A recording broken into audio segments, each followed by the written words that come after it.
আজকে মুসলমান নির্যাতিত কেন জানেন? এই কারণে নির্যাতিত, নাইলে 200 কোটি মুসলমান দুনিয়াতে।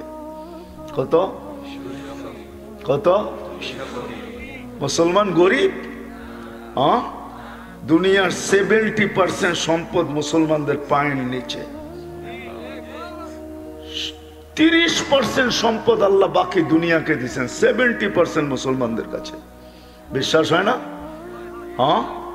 দেখামু দু একটা। দুনিয়ার 70% লিকুইড গোল্ড, তরল সোনা যেটাকে তেল বলে, ওটা মুসলমানের কাছে। দুনিয়ার 70% গ্যাস মুসলমানের কাছে। দুনিয়ার সবচেয়ে বড় টাকা মুসলমানের কাছে।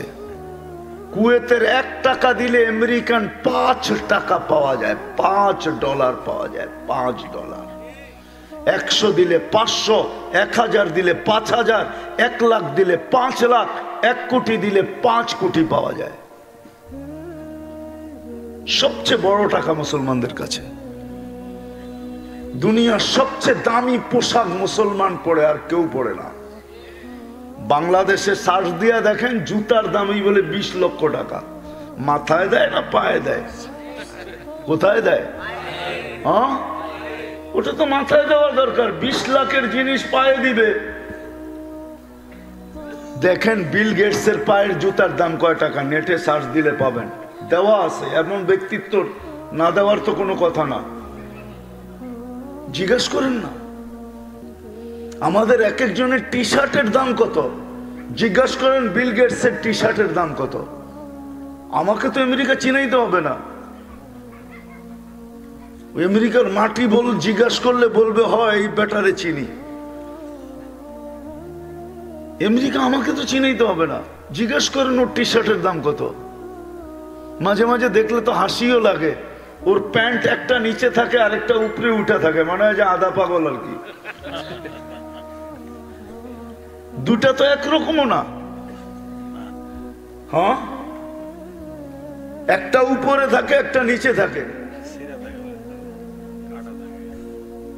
ও কয় টাকার পড়ে?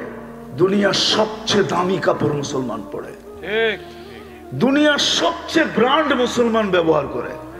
মুসলমানের চেয়ে ব্র্যান্ড কিছু ব্যবহার করে না। ব্র্যান্ড তৈরি হয়েছে মুসলমানের জন্য।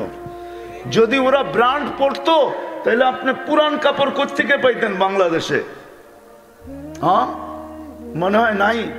কালিয়াকৈরের বাজারে পাওয়া যায় না পুরান কাপড়। কোত্থেকে আসে এটা? কোত্থেকে? আরে বলেন না কোত্থেকে আসে? ইউরোপ থেকে আসে, আমেরিকার থেকে আসে, কানাডার থেকে আসে।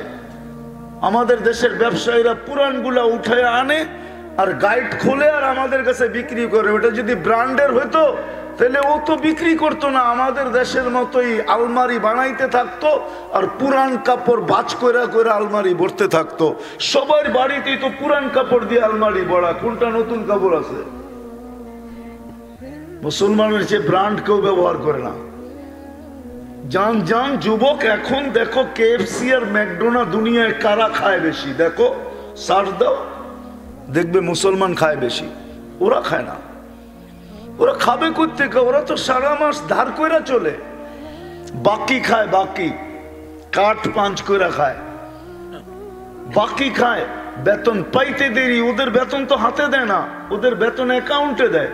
অ্যাকাউন্টে বেতন যাইতে দেরি, যার যার টাকা তার তার অ্যাকাউন্টে যাইতে দেরি হয় না। আবার সারা মাস ওই ধার করে খায়, বাকি খায়। ও কোত্থেকে ব্র্যান্ড কিনবে? খালি একজন সাদা চামড়া দেখলেই খালি পিস পিস ঘুরতে থাকো, মনে করো ডলারের ঘাটতি, ঠিক না? মনে করো ডলারের ঘাটতি, ঠিক না? আমাকে বুঝাইতে হবে না, আমি এটি চিনি ভালো করে।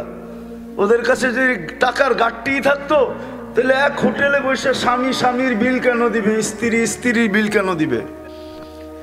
এই জন্য আসেন আজকে একটু ভাবি, চিন্তা করি যে দুনিয়ার পজিশন দেখলে হবে না, আল্লাহর কাছে পজিশন কতটুকু, ওনার কাছে চলে যেতে হবে।